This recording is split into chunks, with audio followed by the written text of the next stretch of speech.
강의 43번째 시간입니다. 지난 시간에는 삼일째 하나님께서 하나님의 형상과 모양대로 사람을 창조하신 부분을 말씀드렸습니다. 시편 139편 14절에 보면 내가 주께 감사하옴은 나를 지으심이 신묘 막측하심이라. 주의 행사가 기이함을 내 영혼이 잘 아나이다 했습니다. 이 말씀처럼 하나님께서 사람의 몸을 얼마나 신기하고 놀랍게 만드셨는지 이 시간 몇 가지를 말씀드리겠습니다. 자동차를 만드는데 약 1만 3천 개의 부품이 747 제트 여객기를 만드는 데에는 약 300만 개의 부속품이 필요하다고 합니다. 300만 개. 우주 왕복선을 만드는 데에는 약 500만 개의 부속품이 필요하고요. 이게 정밀할수록 더 많이 들어가죠. 그런데 인간의 몸은 60조 개 이상의 세포로 이루어졌습니다. 60조 개. 성인의 경우 뼈의 개수가 206개입니다. 인간의 뼈는 화강암보다 강해서 성냥갑만한 크기로 10톤을 지탱할 수 있는데 이는 콘크리트보다 4배나 강한 것입니다. 뼈의 조직은 끊임없이 바뀌어서 7년마다 한 번씩은 몸 전체의 모든 뼈가 새로워지는 셈이 되지요. 피부의 넓이는 어른 남자의 경우 1.9 제곱미터, 여자의 경우는 1.6 제곱미터입니다. 한평은 3.3 제곱미터이고요. 피부는 끊임없이 벗겨지고 새롭게 생성되어 4주마다 완전히 새 피부로 바뀌죠. 우리는 천연의 완전 방수 가죽옷을 한 달에 한 번씩 갈아입는 것입니다. 인체의 혈관 길이를 모두 합하면 여러분 안에 있는 그 인체의 혈관 길이를 모두 합하면 약 12만 킬로미터라고 합니다. 12만 킬로미터. 이는 경부 고속도로를 144번 왕복할 수 있고, 갔다 왔다 이렇게 왔다를 한 번 해서 왕복할 수 있고, 지구를 3바퀴 돌 수 있는 길이입니다. 성도 여러분, 눈꺼풀을 한번 깜빡하는데 걸리는 시간이 얼마나 될 것 같습니까? 40분의 1초라고 합니다. 사람은 1분에 평균 15번, 1시간에 900번 깜빡거리지요. 눈 깜빡이면 눈을 보호하고 각막을 매끄럽게 합니다. 이거 먼지 같은 거 들어 순간에 막아서 먼지 들어오지 못하게, 어떤 티끌도 들어오지 못하게. 바람이 세게 불 때 먼지 갑자기 샥 날리지만 눈은 그보다 더 빠르게 덮어버려요. 그게 들어오지 못하게. 그 각막을 매끄럽게 해준다. 여러분 자꾸 이렇게 움직이니까 속에 있는 이제 물 기운이 눈을 한번 씻어내잖아요. 쫙쫙 돌면서 각막을 매끄럽게 해줍니다. 신명기 32장 10절에 하나님께서 자기 백성을 자기 눈동자같이 지키신다 하셨습니다. 시편 17편 8절에는 자신을 눈동자같이 지켜주시라고 하나님께 간구하는 다윗의 기도가 나오고요. 눈에 먼지가 들어가려고 하면 눈꺼풀이 재빨리 내려와서 눈동자를 보호하듯이 아버지의 하나님은 믿음의 자녀들을 이렇게 지켜주시는 분입니다. 예를 들어 대형 교통사고가 날 수 있는 매우 급박하고 위험한 순간에도 천사를 통해서 재빠르게 역사를 하시지요. 얼마나 신속하게 역사하셔서 지켜주시는지 체험해 보신 분들은 느끼셨을 것입니다. 그런데 잠언 7장 2절에는 내 명령을 지켜서 살며 내 법을 내 눈동자처럼 지키라 말씀하셨습니다. 하나님 명령을 지켜서 살라는 거예요. 그리고 내 법을, 하나님의 법을 내 눈동자처럼 지키라는 거예요. 우리 눈동자 먼지 하나만 돌아도 착 덮이죠? 눈꺼풀이 감기고. 얼마나 눈을 잘 보호해요. 이렇게 그냥 저기서 뭐가 날라온다고요. 우선 눈부터 가리죠, 눈부터. 머리 숙여서 눈부터. 얼마나 눈동자를 여러분 잘 지켜요. 내 법을 내 눈동자처럼 지키라는 겁니다. 하나님의 법을 눈동자처럼 지키라고 하셨죠. 법을 어기는 사람들. 이렇게 하나님의 체험을 하고도 또 하나님 법을 어기는 사람들. 바보 중에 바보입니다. 바보 중에 바보예요. 제가 바보 중에 바보가 듣기 싫으신 분은 바보 안 되면 되잖아요. 법을 지키면 그런 말씀 안 들어도 되니까. 불법이라고 판단될 때는 재빠르게 돌아서고 미혹하는 세상의 것이 밀려올 때는 그런 것이 틈탈 시간이 없도록 재빠르게 마음의 눈꺼풀을 닫아야 하는 것입니다. 그래서 1분 1초라도 아니 40분의 1초라도 세상의 것이 틈타지 못하도록 해서 항상 하나님의 말씀 안에만 거해야 합니다. 왜? 이것이 천국 가는 길이니까요. 하나님 사랑받는 길이고 어떤 재앙도 안 만나고 어떤 질병도 틈타지 않아요. 다음으로 코에 대해 말씀드리겠습니다. 두 개의 콧구멍은 3, 4시간마다 그 활동을 교대합니다. 즉 한쪽 콧구멍이 냄새를 맡는 동안 다른 하나는 쉬는 것이죠. 콧구멍이 두 개니까 냄새가 두 개가 다 맡는 것 같은데 그렇지 않냐고, 한쪽 콧구멍이 냄새를 맡는 동안 다른 콧구멍은 쉰다 이 말이에요. 또 인간의 혀에는 맛을 알아내는 미세포가 약 9,000개 이상이 있습니다. 귀에는 소리의 진동을 받아들이는 기관인 고막 귀청이 있습니다. 이 고막에서는 고약한 냄새가 나지요. 그래서 여러분도 혹시 시험해보고 싶으시면 한번 해봐요. 귀에다가 깊이, 안쪽에다 깊이 이렇게 코 대고 한번 냄새 맡아봐요. 그러면 속에서 고약한 냄새 나니까. 귓밥 파낸 다음에 그 귓밥 판에 냄새 맡으면 고약한 냄새 나지요. 네, 왜 귀에는 이런 고약한 냄새가 나게 또 하나님이 역사했을까요? 겉에는 안 나요. 이제 속 깊이에서 나는 거죠. 고름나면 얼마나 고약합니까? 고름나면. 자, 그래서 작은 곤충이나 벌레가 귀 속으로 들어가도 이 냄새 까닭에 귀 속을 상하게 하지를 못합니다. 이 작은 벌레들이 귀로 날아가다 휑하다 귀 속 들어갈 수 있잖아요. 들어가도 이 냄새, 고약한 냄새 까닭에 귀를 상하게를 못한다 이 말이에요. 이제 인체의 내부로 들어가 볼까요? 여러분, 인체의 내부로. 지금 왜 이런 설명을 하는 거예요? 왜 이런 설명이에요? 이렇게 오묘하게 인체 오묘, 초묘한 이런 모든 것을 어떻게 진화로 가느냐 이 말이에요. 진화로 가느냐 이 말이에요. 어떻게 진화가 그렇게 되느냐 이 말이에요. 창조주 하나님이 계셔서 하나님이 이렇게 만들어 놓으신 것을 왜 진화로 가느냐 이 말이에요. 자, 이제 인체의 내부로 들어갑니다. 먼저 폐는 약 3 내지 5개의 폐포가 있는데, 폐포를 모두 넓게 편다면 70 내지 100제곱미터, 21평, 30평이 된다고 합니다. 이는 농구 경기장의 절반 넓이죠. 농구 경기장의 절반 넓이. 이렇게 넓은 것이 정교하게 접혀져서 몸속에 있는 것입니다. 다음은 위로 가보겠습니다. 위로가 아니고 여러분 몸속에 위로 가본단 말이에요. 위에서 분비되는 위산은 아연을 녹여버릴 정도의 강한 산성입니다. 아연, 얼마나 단단한 아연 아시죠?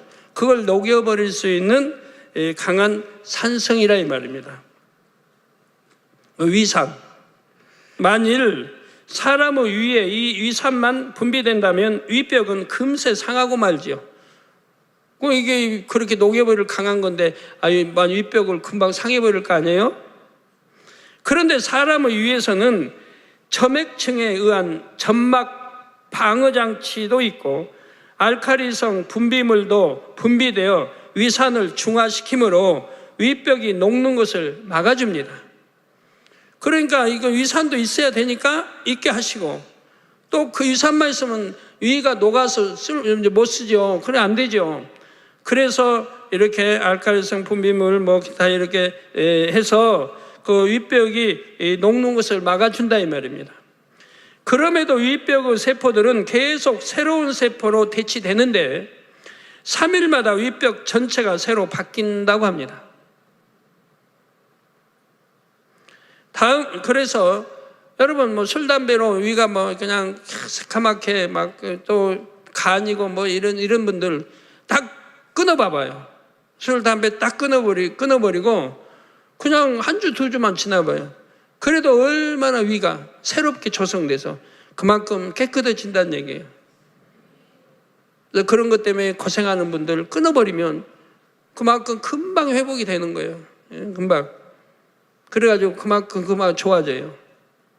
그래서 속 쓰리는 거, 뭐 하는 거 여러 가지들이 또 치료가 될 수 있죠.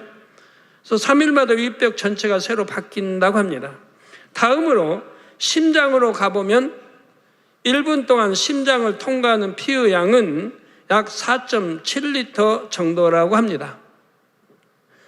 여러분이 2리터짜리 페트병을 생각해 보면 우리 심장이 얼마나 빠르게 피를 펌프질하고 있는지 알 수가 있습니다. 이렇게 심장에서 품어져 나온 피가 몸을 한 바퀴 돌아 심장으로 돌아가는 데에는 약 46초가 걸립니다.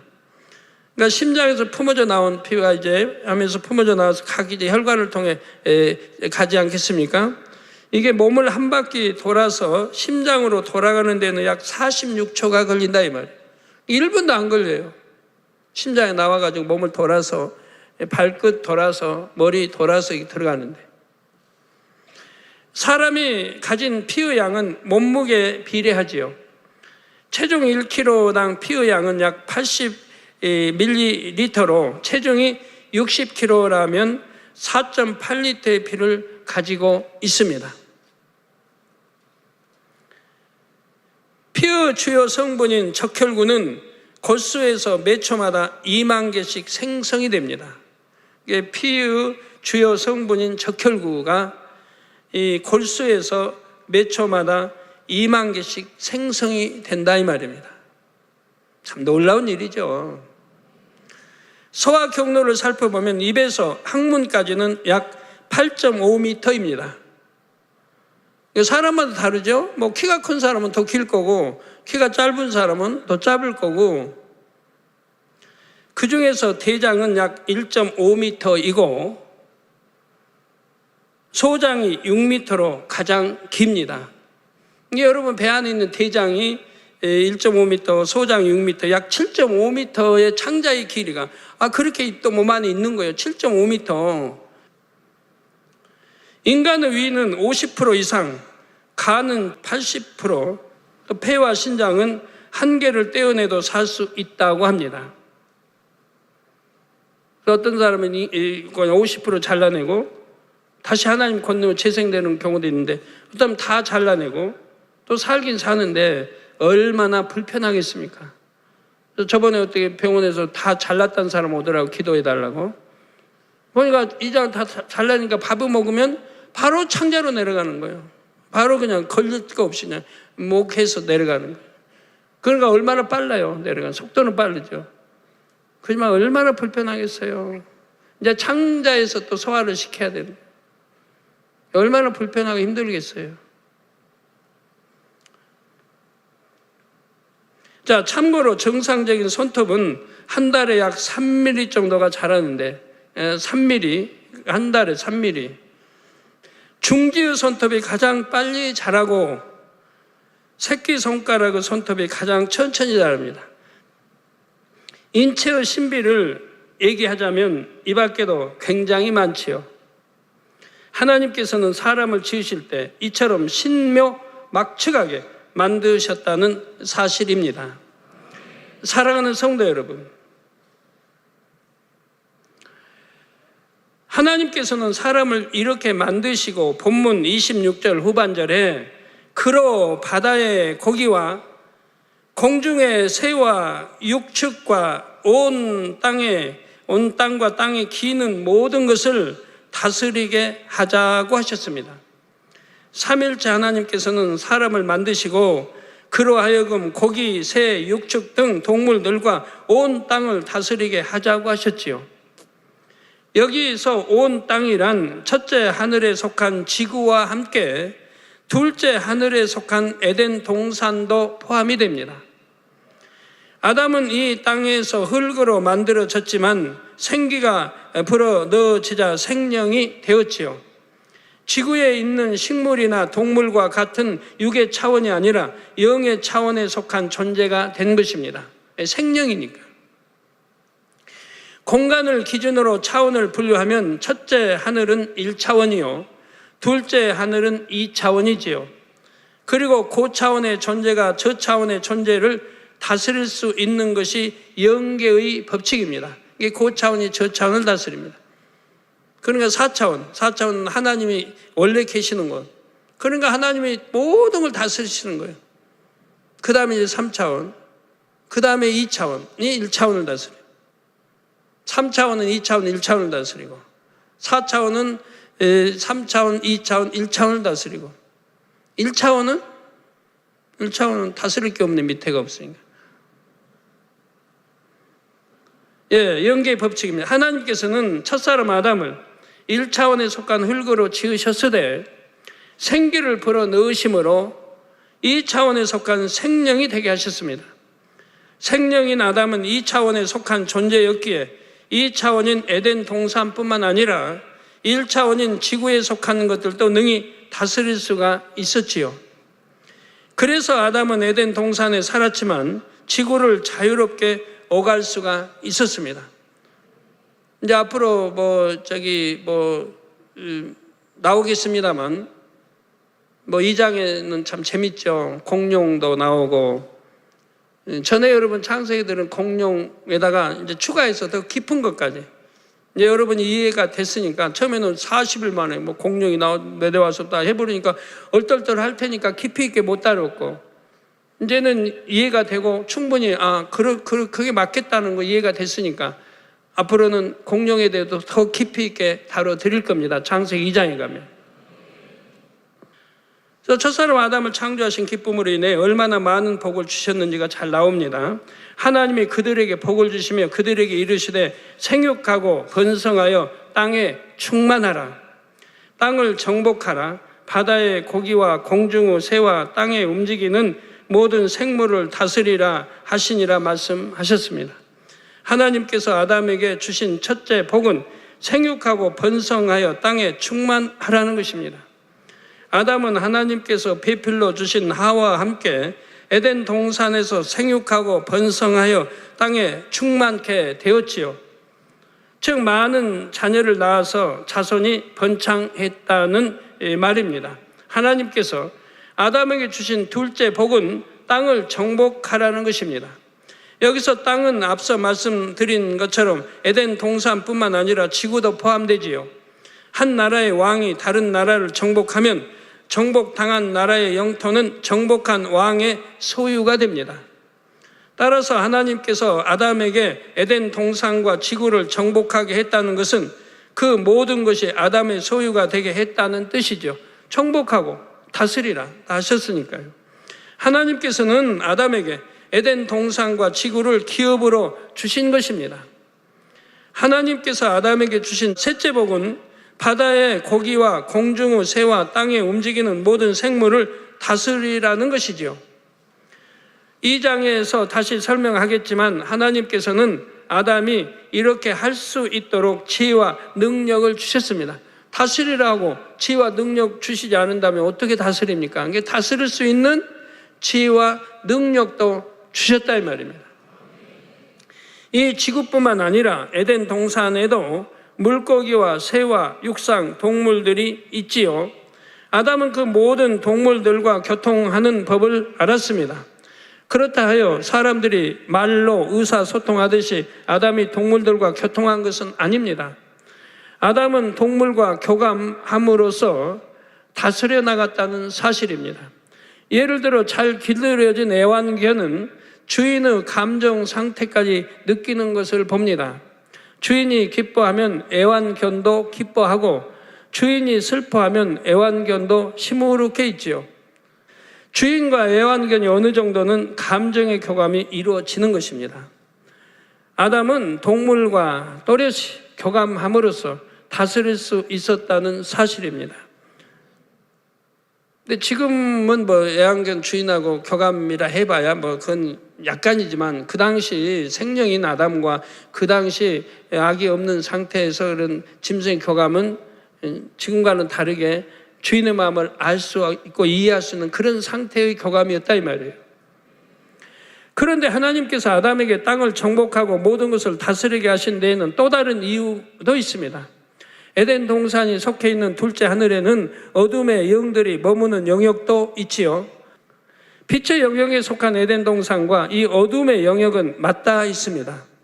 하나님께서는 아담에게 땅을 정복하고 다스리는 권세를 주시면서 이 어둠의 세력으로부터 에덴 동산과 이 땅을 잘 지키길 바라셨지요. 아담이 생명일 때는 하나님이 주신 권세로 이 땅과 에덴 동산을 잘 지키고 다스렸습니다. 그래서 그때에는 원수마귀 사단이 에덴 동산을 넘보거나 틈탈 수도 없었습니다. 그래서 아담에게 에덴 동산을 지키겠잖아요. 에덴 동산을. 왜? 지키지 않으면 원수마귀 사단 경계니까. 제2하늘에 원수마귀 사탄이 공중 권세 잡고 있고 또 에덴 동산도 제2하늘에 있기 때문에 바로 아담이 권세를 지키지 않으면 원수마귀 사단이 에덴 동산에 들어와서 생명과일을 따먹는다 이 말이에요. 생명과일을 따먹어버리면 영생한다 이 말입니다. 그렇기 때문에 지키게 하신 것이라 이 말이에요. 그것도 지켜야지 안 지키면 그들이 들어와서 미혹하고 엉망을 난장판을 만들 테니까 물론 지켜야 되지만 더군다나 중요한 것은 생명과일이 있기 때문에 더 지켜야 되는 것이라 이 말입니다. 또한 아담의 권세 아래에 있는 것에게는 그 어떤 해도 가할 수가 없었지요. 지키니까. 루시퍼는 수하의 악한 영들과 함께 둘째 하늘의 어둠의 영역에 거하며 늘 아담을 미혹할 방법을 궁리했지요. 어떻게 하면 죄를 짓게 하여 자기의 밥이 되게 할까를 호시탐탐 노렸던 것입니다. 그러나 아담은 하나님이 주신 권세로서 참으로 오랜 세월 동안 에덴 동산과 이 땅을 잘 다스렸습니다. 당시엔 아담이 죄가 전혀 없는 생명이었기에 그 빛의 권세로 인해 어둠의 세력은 가까이 하지 못했던 것입니다. 이어지는 본문 29절에 하나님이 가라사대 내가 온 지면에 씨 맺는 모든 채소와 씨 가진 열매 맺는 모든 나무를 너희에게 주노니 너희 식물이 되리라고 말씀하셨습니다. 여기서 씨 맺는 채소의 예로는 수박, 참외, 메론, 토마토, 오이 등을 들 수가 있습니다. 씨 맺는 채소. 또한 씨 가진 열매의 예로는 사과, 배, 복숭아, 포도 등 나무에서 열리는 과일을 들 수가 있습니다. 이게 씨 맺는 채소 다르고 씨 가진 열매가 다르다 이 말이에요. 하나님께서는 아담이 장차 지구에 내려와 살 때 먹을 수 있는 것을 이처럼 미리 말씀해 주셨지요. 처음에는 이처럼 채식만 하도록 했습니다. 그러다가 육식이 허락된 계기가 있었지요. 바로 노아의 홍수 심판 이후에는 육식도 허락해 주셨습니다. 노아의 심판 이후에 육식이 허락됐다 이 말이에요. 그 전에는 채식만 허락이 됐다 이 말이에요. 그러니까 이제 노아 홍수 이후에는 사람이 그만큼 악해진 거예요. 노아와 가족이라도 그래도 처음보다는 악해진 거예요. 그래서 고기를 먹게 한 거예요. 선하면 선할수록 채식이 좋고, 그래서 성경도 보면 그 다니엘과 세 친구 그런 거 채식 고기 아니어도 채식만 먹고도 건강하잖아요. 얼굴에 빛이 나고. 창세기 9장 3절 4절에 보면 무릇 산 동물은 너희의 식물이 될지라 채소같이 내가 이것을 다 너희에게 주노라. 그러나 고기를 그 생명되는 빛에 먹지 말 것이니라 하신 것입니다. 생명된 빛에는 먹지 말라고 노아 때도 당부를 하셨죠. 아담이 에덴 동산에 사는 동안에는 지구에 사는 동물들도 물과 풀만 먹고 살았습니다. 이에 대해 본문 30절에 또 땅의 모든 짐승과 공중의 모든 새와 생명이 있어 땅에 기는 모든 것에게는 내가 모든 푸른 풀을 식물로 주노라 하시니 그대로 되니라. 이 땅이 저주받기 전에는 동물들도 악하지 않았으므로 서로 싸우거나 해하는 일이 없었습니다. 모든 동물이 물과 풀만 먹고도 살 수 있었으며 유구 질서를 따라 평화롭게 살았습니다. 사랑하는 성도 여러분, 본문 31절에 하나님이 그 지으신 모든 것을 보시니 보시기에 심히 좋았더라 하고 말씀하셨습니다. 6일 창조 기간 중에서 여섯째 날 동물을 창조하실 때까지는 그냥 좋았더라고만 나옵니다. 그냥 좋았더라고만. 물론 악한 영들의 처소가 마련된 둘째 날에는 좋았더라는 표현이 아예 없지요. 왜요? 악한 영이 사는 곳이 창조이기 때문에 좋았더라고 아예 말씀도 없어요. 거기만 빼고는 다 좋았더라고 했는데 지금 오늘 여기 본문은 심히 좋았다고 말씀이 나옵니다. 그런데 하나님께서 여섯째 날 사람을 창조하신 다음에는 심히 좋았더라고 했습니다. 하나님 우리 인간을 창조하시고 얼마나 기뻐하셨다고 하는 것을 알 수가 있죠. 이는 하나님께서 아담을 통해 참 자녀를 얻게 되실 것을 믿고 바라보셨기 때문입니다. 그러니까 애타게 제가 단에서 말씀드리는 게 그거예요. 하나님이 원하시는 것은 참 자녀를 원해요. 온전한 믿음을 가진 참 자녀를, 성결된 자녀, 악이 없는 자녀, 사망의 일을 육체의 일을 행하지 않는 자녀들을 원하신다 이 말이에요. 그런 자녀들에게 복주기 원하시고 그런 자녀들을 불러서 천국에 인도하시고 새 일을 삶에 드리기를 원하신다 이 말이에요. 그래서 애타게 제가 그렇게 강조를 하는 거예요. 자, 하나님께서 참 자녀를 얻으시기까지는 아담이 범죄하여 이 땅으로 쫓겨나는 일 등 마음 아픈 일들을 많이 겪으셔야 하지요. 그러나 삼일째 하나님의 사랑 가운데 결국은 참 자녀가 많이 나올 것을 믿으셨기에 기뻐하셨다는 사실입니다. 참 악해서 순종하지 않아서 하나의 정욕안을 이기지 않고 범죄하고 지옥 가고 이런 사람도 있지만 그래도 순종해서 천국 올 사람도 있고 세상 올 사람도 있기 때문에 하나님은 그들을 보시고 기뻐하셨다는 얘기예요. 그들을 보시고. 하나님께서는 인간 경작을 통해 온영에 이른 첫 열매로 에녹이 나왔을 때 어떻게 하셨습니까? 첫 열매로 에녹이 나왔을 때 창세기 5장 24절에 에녹이 하나님과 동행하더니 하나님이 그를 데려가심으로 세상에 있지 아니하였더라 했습니다. 즉 산채로 들림을 받았어요. 왜? 죄가 없으니까. 이제 이 땅에 살면서 60년 살면서 원죄까지 다 빼내버렸다면 자범죄는 물론 안 짓고 그러니까 죄가 없게 성결돼서 하나님의 산채로 들림받았다. 즉 죄의 싹은 사망이죠. 죄의 싹이 사망이에요. 그 죄가 없으면 사망을 이룰 수가 없는 거예요. 그러니까 산채로 들림받는 거예요. 엘리야도 마찬가지고. 이에 대해 히브리서 11장 5절에서는 믿음으로 에녹은 죽음을 보지 않고 옮기었으니 죽음을 보지 않고 산채로 들림받은 건 믿음으로 이 믿음 하나님의 저를 옮기심으로 다시 보이지 아니하니라. 저는 옮기우기 전에 하나님을 기쁘시게 하는 자라 하는 증거를 받았느니라.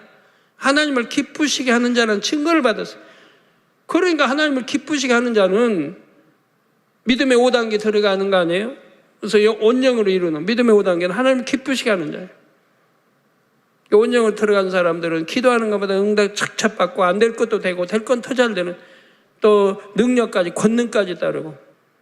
그래서 하나님을 기쁘시게 하는 자라는 증거를 받았다 이 말입니다. 우리 주님도 뭐라고 그래 하나님? 하늘에서 소리가 나게. 내 사랑하고 기뻐하는 아들아, 자야. 기뻐하는. 사랑하시고 기뻐하시고. 오늘도 하나님의 사랑만 받아도 사랑하는 자녀들아 성경할 때는 축복 아니에요? 그 문맥 보면 축복 아닙니까? 그냥 자녀들하고는 다르죠? 근데 거기다가 사랑하는, 기뻐하고 사랑하는 아들아 딸아 한다고 해봐요. 이건 뭐 엄청난 겁니다. 하나님을 기쁘시게 해드리는 믿음을 가졌다면 여러분 엄청난 거예요. 그런 분들이라면 기사와 표적, 권능을 다 행할 수 있는 거예요. 에녹이 온 영으로 들어가자 하나님께서는 너무나 기뻐하셨고 늘 동행해 주셨죠. 그러니까 악이 없으니까, 죄인은 하나님과 함께 할 수 없는 거예요. 그런데 죄가 없으니까 하나님이 동행을 해 주시는 거예요. 300년간. 그러시고도 더 가까이 두고 싶으셔서 당시로서는 청년의 나이에 해당하는 에녹을 산채로 천국으로 이끌어 올리셨습니다. 청년의 나이. 성경에 보니까 몇백 년 살았던데요? 우리 이 땅에서 소년, 어린아이, 소년, 청년, 장년 이렇게 나눈다고 하면 이 땅으로 환산한다 하면 그 나이는 청년의 나이 때쯤 된다 이 말입니다. 그때는 900살 넘게만 살았으니까. 이해되시죠? 이해 못 하시면 천국에는 몇백 년 살았던데 청년의 나이라고 하실까? 하면 또 안 되니까. 시시비비 절대 안 캐요. 아멘 하시면 다 축복이에요. 영적으로 맞는 거고. 그래서 산채로 천국을 이끌어 올리셨으면 이처럼 아버지 하나님께서는 온 영을 이룬 참 자녀를 기뻐하십니다. 그러므로 성도 여러분도 꼭 온 영을 이루어 참 자녀의 반열에 이르시기를 바랍니다. 아버지 하나님께서는 여러분 모두가 그렇게 되기를 바라시며 온전한 사랑 가운데 기다리고 계십니다. 구하는 자에게 은혜와 능력을 부어주시며 능히 영으로 온 영으로 들어올 수 있도록 도와주시지요. 온 영을 이루어 하나님의 참 자녀가 되면 생명인 아담이 가졌던 권세와 능력보다 더 큰 권세와 능력이 임하게 됩니다. 생명인 아담은 둘째 하늘에 속한 2차원의 존재였지만 온 영을 이루면 셋째 하늘에 속한 3차원의 존재가 되기 때문입니다. 그래서 3차원은 2차원, 1차원을 지배하고 다스릴 수 있기 때문에 그렇습니다. 그래서 공의를 어기지 않는 범주 안에서 2차원과 1차원의 모든 것을 다스릴 수 있게 됩니다. 온 영을 이룬 사람이 어둠의 영에게 명하면 그 명에 순종할 수밖에 없지요. 물러가라 하면 물러가는 것입니다. 물론 공의에 맞아야 됩니다. 누가 성령 해방하고 거역하고 모독하고 해가지고 귀신이 들어갔다면 물러가라 해도 안 물러가요. 왜? 귀신이 들어가서 자리 잡을 권세가 있어요. 성령 해방 거역은 하나님이 버린 상태니까, 구원받을 수가 없어요. 버려버린 상태니까 거기에 있기 때문에 물러가라 해도 그건 안 물러가는 거예요. 그런 경우들은 안 물러가요. 그러나 그렇지 않으면 물러가라 하면 물러가야 되는 거예요.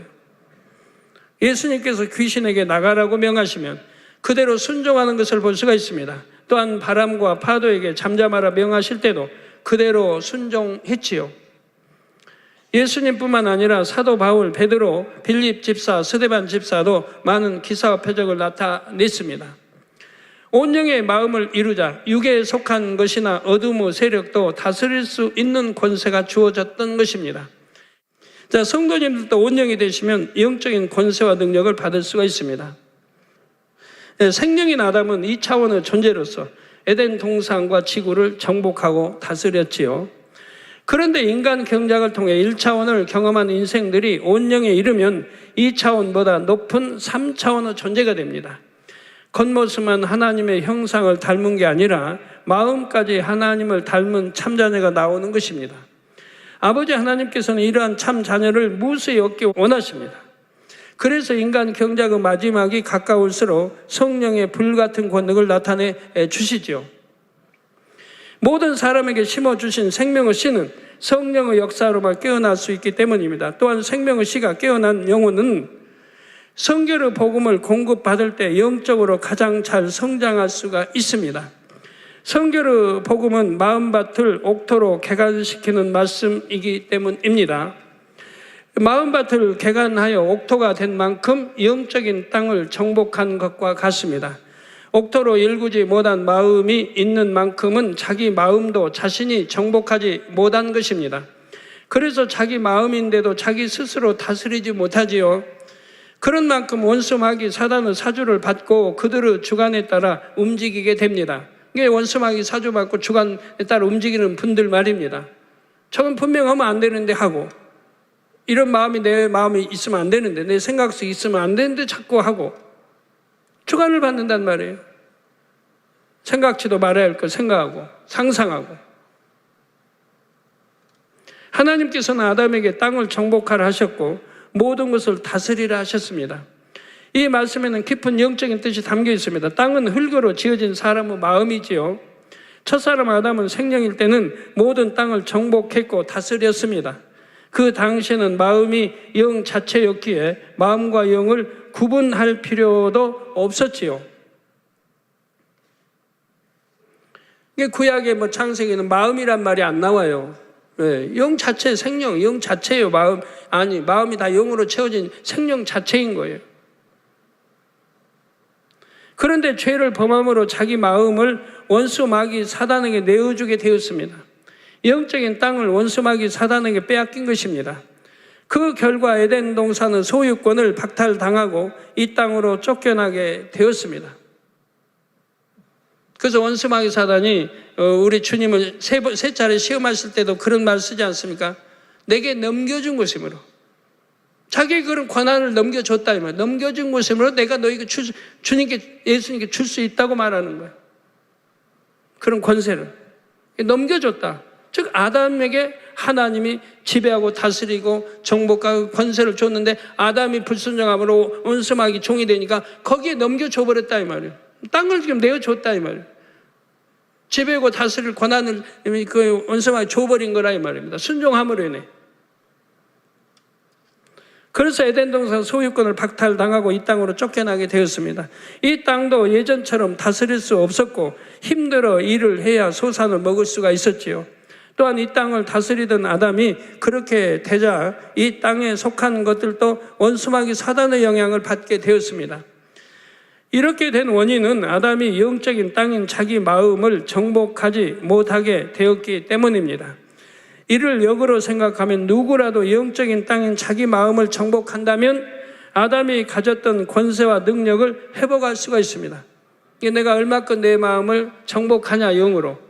영의 마음이 되냐에 따라서 그만큼 하나님 아담이 주신 권세와 능력을 회복할 수가 있다 이 말이에요. 그러니까 영으로 들어가면 그만큼 다르고 온영으로 들어가면 그만큼 권능이 달라지는 거죠.